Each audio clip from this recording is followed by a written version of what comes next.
యేసుక్రీస్తు నిజంగా లేచాడా? యూదుల అభిప్రాయం ఏంటి? ఇది కల్పిత కథేనా? ఇప్పుడు మనం నిజం తెలుసుకుందాం. ఈ ప్రశ్న ప్రపంచంలోనే అత్యంత చర్చకు గురైన మత చరిత్ర అంశాల్లో ఒకటి.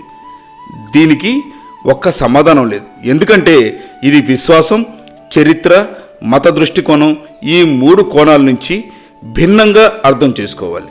క్రైస్తవ మత దృష్టికోణం. క్రైస్తవుల విశ్వాసం ప్రకారం యేసుక్రీస్తు సిలువ వేయబడి మరణించాడు, మూడో రోజు తిరిగి లేచాడు. ఇది క్రైస్తవ మతానికి మూల సూత్రం.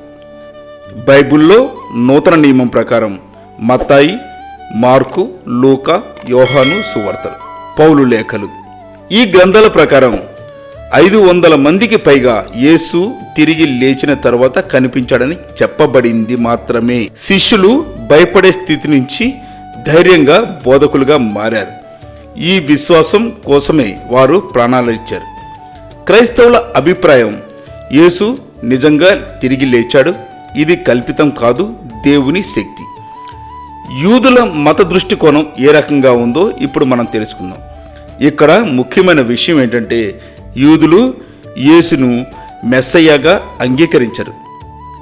యూదుల పవిత్ర గ్రంథం తనాక్.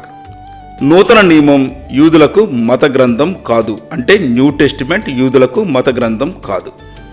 యూదుల అభిప్రాయం ప్రకారం యేసు ఒక యూదు ఉపదేశకుడు మాత్రమే కావచ్చు, అంటే రబ్బీ లాంటివాడు. అతను మెస్సయ్యగా ప్రవచించబడిన లక్షణాలు నెరవేర్చలేదని భావిస్తారు. తిరిగి లేచాడనే కథను శిష్యుల కల్పనగా భావిస్తారు, లేదా శరీరం దొంగలించబడిన కథ, లేదా అతిశయోక్తిగా అభివృద్ధి చెందిన కథగా చూస్తారు. యూదుల అభిప్రాయం యేసు దేవుడు కాదు, మెస్సయ్య కాదు, తిరిగి లేచాడన్నది మతపరమైన కథ మాత్రమే. అందువల్ల యూదులు దీన్ని చరిత్రాత్మక నిజంగా అంగీకరించరు. చరిత్రకారుల దృష్టికోణం ఏ విధంగా ఉందో చూద్దాం. మతం కాకుండా తటస్థ చరిత్రకారులు ఏమంటున్నారు? అందరూ ఒప్పుకునే విషయాలు ఏంటంటే యేసు అనే వ్యక్తి చరిత్రలో ఉన్నాడు, రోమన్ పాలనలో సిలువ వేయబడ్డాడు, అతనికి అనుచరులు కూడా ఉన్నారు. కానీ తిరిగి లేచాడా? దీనిపై చరిత్రకారులు నిర్ణయం ఇవ్వలేదు. ఎందుకంటే ఇది అతీంద్రియ సంఘటన. చరిత్ర ఏం చెబుతుంది? వాళ్ళు అలా నమ్మారు అని మాత్రమే చెబుతుంది. ఇది నిజంగా జరిగిందా అనేది విశ్వాసానికి సంబంధించిన విషయం. ఇది కల్పిత కథేనా అన్న ప్రశ్నకు సమాధానం కల్పిత కథ అని చెప్పేవారు యూదులు, నాస్తికులు, కొంతమంది తటస్థ పండితులు. నిజమైన దైవ కార్యం అని నమ్మేవారు క్రైస్తవులు, ప్రపంచంలో 200 కోట్ల మంది. అందువల్ల ఇది ఒక నవల లాంటి కల్పిత కథ అని చెప్పడం సరైనది కాదు. అలాగే శాస్త్రీయంగా నిరూపితమైన సంఘటన అని కూడా మనం చెప్పలేం.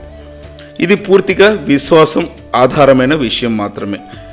ముఖ్యమైన నిజం ఏంటంటే ఒకే సంఘటనను ఒక మతం దేవుని అద్భుతం అంటుంది, మరో మతం నమ్మదగిన కథ అంటుంది.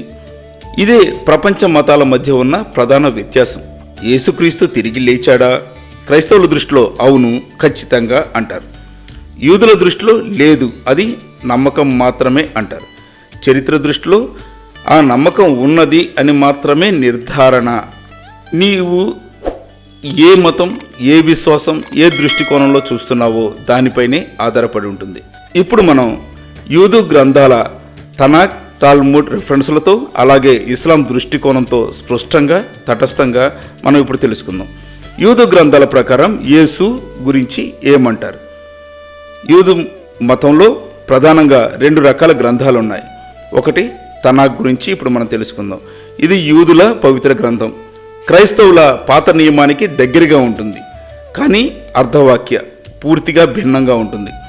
తనాక్లో ముఖ్యమైన విషయం ఏంటంటే మెస్సయ్య వస్తాడని చెబుతుంది. యూదుల ప్రకారం మెస్సయ్య లక్షణాలు ఏ రకంగా ఉంటాయో తెలుసుకుందాం. ఏషియా, ఇర్మియా, ఎహెజ్కేలు గ్రంథాల ప్రకారం మెస్సయ్య ఇశ్రాయేలు రాజ్యాన్ని పునరుద్ధరించాలి, ప్రపంచంలో శాంతి తీసుకురావాలి, యూదులందరినీ ఏకతాటిపైకి తేవాలి, దేవాలయాన్ని తిరిగి నిర్మించాలి. యూదుల అభిప్రాయం ప్రకారం యేసు ఇవి ఏమీ చేయలేదు, కాబట్టి ఆయన్ను మెస్సయ్యగా కాదు, ఆయనపై క్రైస్తవులు చెప్పే ప్రవచనాల అర్థం తప్పు. ముఖ్యంగా తనాక్లో యేసు తిరిగి లేచాడు అనే విషయం ఎక్కడా చెప్పలేదు. రెండో గ్రంథం తాల్ముడ్. దీని రెఫరెన్స్ ఏ రకంగా ఉందో తెలుసుకుందాం. తాల్ముడ్ యూదు మతంలో అత్యంత ముఖ్యమైన గ్రంథం, మౌలిక ధర్మశాస్త్రం. యేసు అనే వ్యక్తి గురించి ప్రస్తావన అయితే ఉంది. అతను తప్పుదారు పట్టించిన ఉపదేశకుడు అని పేర్కొంటుంది. సిలువ లేదా ఉరిశిక్ష లాంటి శిక్ష పొందినట్లు చెబుతుంది. ముఖ్యంగా గమనించాల్సింది, యేసు దేవుడని ఎక్కడ అంగీకరించరు. తిరిగి లేచాడన్న మాట లేదు. శిష్యులు ప్రచారం చేసిన ఒక కథగా చూస్తారు. యూదుల తుది అభిప్రాయం, యేసు ఒక చారిత్రాత్మక వ్యక్తి కావచ్చు, కానీ ఆయన దేవుడు కాదు, మెస్సయా కాదు, తిరిగి లేచాడన్నది మతపరమైన కల్పన మాత్రమే. ఇప్పుడు మనం ఇస్లాం దృష్టికోణం వైపుకే వెళ్దాం. ఇస్లాంలో యేసుని ఈసా అలైహిస్సలాం అని పిలుస్తారు. ఖురాన్ ప్రకారం యేసు ఎవరు? ఖురాన్ చెబుతుంది ఏంటంటే, యేసు దేవుడు కాదు, దేవుని కుమారుడు కాదు, ఈయన అత్యున్నత ప్రవక్త. యేసు కన్యమాత మరియం ద్వారా పుట్టాడని అంగీకరిస్తుంది. అద్భుతాలు చేసిన ప్రవక్తగా చెబుతుంది. సిలువ తిరిగి లేచాడు అన్న విషయంపై ఖురాన్ ఏమంటుందో ఇప్పుడు మనం తెలుసుకుందాం. ఇది చాలా కీలకమైన అంశం. వారు ఆయనను చంపలేదు, వారు ఆయనకు సిలువ వేయలేదు, వారికి అలా కనిపించింది అంతే. అల్లాహ్ ఆయనను తన వద్దకు ఎత్తుకున్నాడు. ఇస్లాం ప్రకారం యేసు సిలువ వేయబడలేదు, ఆయన మరణించలేదు, తిరిగి లేచాడన్న ప్రశ్నే రావటం లేదు. దేవుడు ఆయనను రక్షించాడు. ఇస్లామిక్ విశ్వాసం, యేసు ఇప్పటికీ జీవించి ఉన్నాడు, కాల్యాంతంలో తిరిగి వస్తాడు, కానీ దేవునిగా కాదు, ఒక ప్రవక్తగా. ఈ మూడు మతాల తులనాత్మక సారాంశం ఏంటంటే, యేసు దేవుని కుమారుడు, ఉపదేశకుడు, మాత్రమే ప్రవక్త. సిలువ నిజంగా జరిగింది. తుది నిజం ఏంటో ఇప్పుడు మనం తెలుసుకుందాం. యేసు తిరిగి లేచాడా? ఇది శాస్త్రీయంగా నిరూపించగలిగిన విషయం కాదు. ఇది పూర్తిగా మత విశ్వాసంపై ఆధారపడిన అంశం. ఈ ఒకే సంఘటనను క్రైస్తవులు దైవ అద్భుతం అంటారు, యూదులు మత కథ అంటారు, ఇస్లాం జరిగినదే కాదంటుంది. ముగింపు మాట ఇప్పుడు మీకు తెలియజేస్తాను. ఈ ప్రపంచంలో మతాలు భిన్నమైన, ప్రతి మతం తన గ్రంథాల ఆధారంగా తన నిజాన్ని చెబుతుంది. నిజం ఏమిటో నిర్ణయించేది నీవు ఏ గ్రంథాన్ని నమ్ముతున్నావో, ఏ విశ్వాసంతో చూస్తున్నావో దానిపైనే ఆధారపడి ఉంటుంది. ఈ వీడియోపై మీ యొక్క అభిప్రాయాలను తప్పనిసరిగా కామెంట్ చేయండి, లైక్ చేయండి, షేర్ చేయండి, సబ్స్క్రైబ్ చేయడం మర్చిపోవద్దు. సబ్స్క్రైబ్ చేయడంతో పాటు పక్కనే ఉన్న బెల్ సింబల్ని ప్రెస్ చేయండి. దీని ద్వారా నేను చేసే ప్రతి వీడియో యొక్క నోటిఫికేషన్స్ మీకు త్వరగా చేరుతాయి. ఆదరిస్తున్నందుకు ధన్యవాదాలు. సదా మీ సేవలో లైఫ్ సీక్రెట్ 69. స్వస్తి.